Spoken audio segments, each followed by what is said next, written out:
I speak to you today in the name of our loving, liberating, and life-giving God. Amen. Please be seated. So when I mentioned in staff meeting a week or so ago that we were going to have Diocesan Heritage Sunday, Warren Prender looked up and said, "Oh great, the poll is coming back." I hadn't really thought about it much. This was initially a project that I did to help the kids in catechism class, those preparing for First Communion and those preparing to be confirmed, to get an idea of the history of our diocese. And more than that, a history of 392 years. And so this is the 392-year wrapping tube. And it's here to tell us the 392-year history. Instead of just focusing on the Diocese of Easton and our diocesan heritage today, I thought we'd focus on all of the dioceses that we have been part of. Because it's remarkable to know that we have still been part of the Diocese of London longer than we've been part of the Diocese of Easton. You see, when those first settlers arrived in 1631, way down here at the bottom of the tube, when those first settlers arrived in 1631, they were considered part of the Diocese of London. When Henry Hudson began exploring North America, the English determined that they would need a bishop to oversee the new territories that Hudson and John Smith and the other explorers would bring back to England. And so they were immediately made part of the Diocese of London. And so the Bishop of London was in charge of us beginning in 1631, or really 1632, when Richard James, a priest that had been sent from London, came and began offering services at Kent Island. Much like in Jamestown, and I encourage you to go to the ancient fort at Jamestown, there's a chapel that was in the middle of the Kent Island fort, just as there was one in Jamestown. In fact, William Hunt, the first Anglican priest in the New World, is buried inside of the footprint of what was the ancient church in Jamestown. He died in 1609, even before this tube began. 1631 then makes us a part of the Diocese of London. And then in 1692, I'll tell you a little bit more about why that date is important, but in 1692, all of Maryland was organized into parishes. Every part of the state of Maryland, or the colony of Maryland, in 1692, was given a particular parish with a particular priest who was to care for them. And so 1692, they organized the churches in the parishes, except for Kent Island, which was referred to as the Old Parish. It didn't have a title other than Kent Island, the Old Parish. 1692 then is a part of our identity as we stand with the other churches in Maryland. It's not until 1789, following some unpleasantness with the English, that we become the American Episcopal Church. And so all of this time, from there to there, we are under the authority of the Bishop of London, who sent priests and various folk to make sure that we were following the gospel and the Book of Common Prayer. It's not until 1867, following another conflagration between nations, that the Diocese of Easton is formed. And the stole that I'm wearing today was the stole we wore on the 150th anniversary of the Diocese of Easton, including, amusingly, Lord Calvert's seal on the shoulder, a good Roman Catholic seal over our hearts. But nonetheless, the Diocese of Easton, 1867. And then in 1996, an uppity priest named Bud Shand abandoned the old church and built out here in the wilderness of the south part of the island. And so 96 is when we came to this place in Shand Hall, and 2007 is the building of this building, which is fairly recent compared to how long ago we've been living. We've been under the Diocese of London. The Bishop of London in 1631 was working hard to support his king, Charles I. Charles believed that he stood in the divine right of kings, that his word was law, that if he said it, it should be the law. Indeed, he got so frustrated with Parliament, who would not write laws to suit him, that he sent Parliament home and began a personal rule of England By 1631, Charles believes that he is in charge of the entire realm, and his right-hand man in all this was the Bishop of London, William Laud. William Laud was a starchy traditionalist who was trying to restore many of the Roman Catholic practices that had been set aside in 1549, and then when Elizabeth came to the throne in 1559. Laud wanted to restore order and decency, to make sure that clergy actually vested for services and read all of the things they were supposed to. It is William Laud who made sure that there were altar rails in every church, because he had received news that up in the north, the sheep would actually come into the church and feed on the fair linen, which was apparently a tasty snack if you were a sheep in the 1500s. And so William Laud made sure that there were altar rails that protected the altar from the common people. Both Charles and William would be executed. They would have their heads chopped off because the Puritans began to take the upper hand in England. And in the years between 1631 and 1692, the Book of Common Prayer was actually illegal in England. The practice of Christmas was abolished by the Puritans, who believed that there was no Christmas in the Bible, and therefore there could not be a Christmas among Christians. Fortunately, the next Bishop of London that I want to talk about, William Compton, was one of the Noble Seven. We had back and forths of various changes of orders, and when James II became king, James was an open Roman Catholic and intended to make England a Roman Catholic nation again. But William Compton is one of the Noble Seven bishops who invited William of Orange to invade England and return it to its Protestant status. William Compton wanted to make sure, and so when William of Orange and Mary, whom we know now as William and Mary, came to the throne, a resurgence of Protestantism was found in our church. We had been moving towards the Catholic way that had been abandoned in the English Reformation, but William and Mary began to reestablish daily morning prayer and the offices that allowed lay people to lead them. In 1692, I can find no record of a priest here on the island. There were long periods of time when it was difficult to get a priest. And we picture our island as being connected by a modern highway, which clogs up occasionally, but still is able to go back and forth to Annapolis. But it was the better part of a day to get from Annapolis to Kent Island. And so there were very few clergy coming this way. And any young man who decided they wanted to be ordained, they would have had to sail to England and spend 3 years at Oxford or Cambridge and get a master's degree, and then be ordained a deacon, and a year later be ordained a priest before they sailed back. Apparently the history books are quite full of young men who left America, went to England, started that college thing, and then never returned. And so there was a great shortage in 1692. But under William and Mary, and William Compton, the Bishop of London, our parish became more broadly Anglican.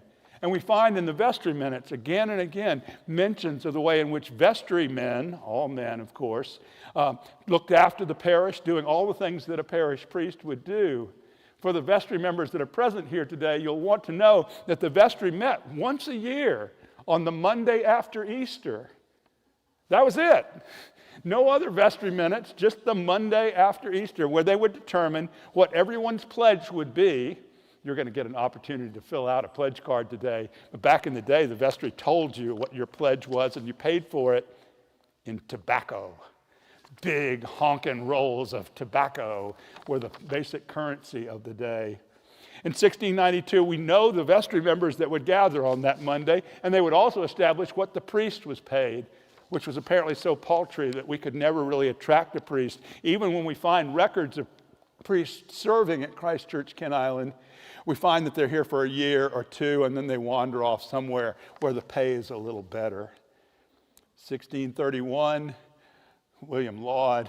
1692, Henry Compton, one of the Noble Seven, and bringing William of Orange in. And then 1789, there's a guy you know. You've seen Hamilton. You've seen him up there. You'll be back. George III was king in 1789, and while the Revolutionary War was cooling down, we were at least authoritatively under Bilbius Porteus, who was the Bishop of London at the time. He's an extraordinary man because he is the first bishop in the House of Bishops to take a stand against slavery. He began to write in 1788 articles that were brought before Parliament and laughed at about ending the slave trade, which had been a great source of income for the English as they moved things from England to Africa, from Africa to the United States, to the colonies, and then back to England in that triangle trade. But Bishop Porteous was the first to stand up as an abolitionist. It took 50 years for the English to outlaw slave trade. And of course, it took a civil war to end indentured slavery in the United States. But we remember Bishop Porteous because he was the last Bishop of London to be in charge of our people and our things. In fact, Mr. Claggett was ordained the Bishop of Maryland in that 1789 year as well. He was extraordinary because while he'd been educated in England, he was the first American to be consecrated a bishop by Americans. The 3 American bishops who had gone to England to get their orders so they could be bishops in the New World finally gathered around Mr. Claggett and ordained him Bishop of Maryland. We only have one reference to Mr. Claggett coming to Kent Island. He writes in his diary that he finally made it to Kent Island and he wished he could say it was lovely. Thanks, Claggett. In any case, then we were a part of the Diocese of Maryland from 1789 until 1867. We served, and it was very difficult, you can imagine, to get all the way from Cumberland down to Pocomoke City. Maryland was an unruly-sized state, and it was an unruly-sized diocese. In fact, in the early days of the history of Maryland, they would elect one senator from the Eastern Shore and one senator from the Western Shore. That was the normative practice because all the wealth was on the Eastern Shore. It was the farmlands and the seafood that produced most of the money until Baltimore discovered the Industrial Revolution and the world turned upside down. And so we find ourselves from 1789 to 1867 struggling with buildings that fell down and were rebuilt. Matthias Harris being the best of the priests that we had in the 1820s. He inherited a church and they tried to improve it and the new part fell down. They tried to take the old part down and the new part fell down. Matthias Harris built the last church that was on the Broad Creek property. And by the time of the Gaslight era, we've discovered a new spot in that new upcoming town that the Stevenses had put together that was called Stevensonville. But in 1867, Andrew Johnson was president.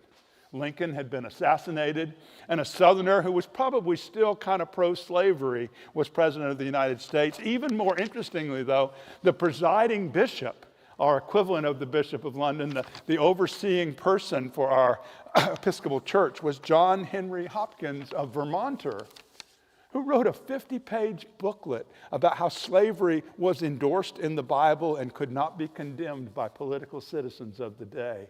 The Bishop of Vermont was pro-slavery all throughout the Civil War. During that time, the presiding bishop wasn't elected by the other bishops. He was simply the oldest bishop in the house.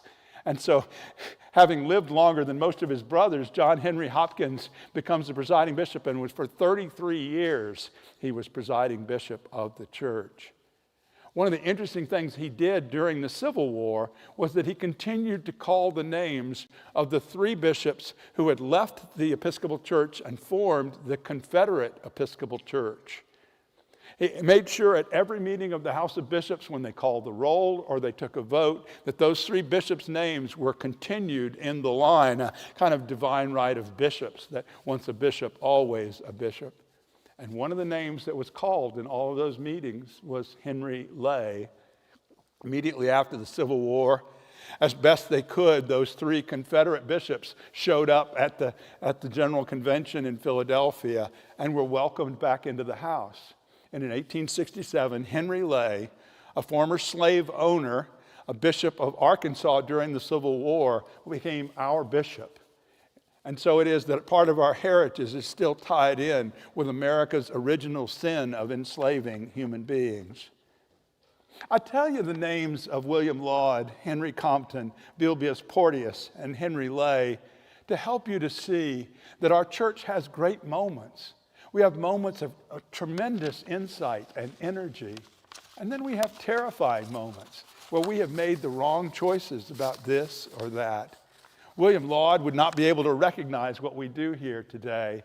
And Bilbius Portius would have been okay with the abolition of slavery, but still wouldn't have thought that women had any place in leadership, not say nothing of gay folk.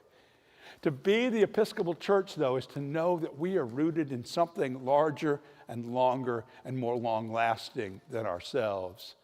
Those who struggled as laymen on the vestry and the women who were there surrounding them, doing whatever they could to continue the parish, managed to keep this parish going from 1631 all the way to 2023.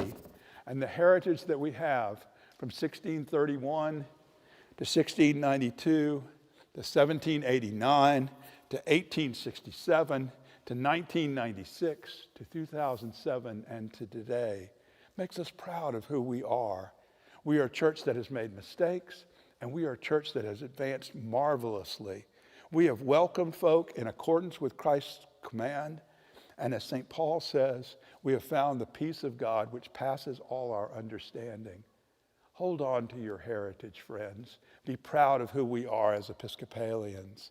We are Lakota Sioux, and we are Puerto Rican. We come from the West and the East and the North and the South. Some of us are very high church and love incense and bells and candles. And some do the services the way William and Mary would have understood them, in cassock and surplice and tippet, in a proper English way.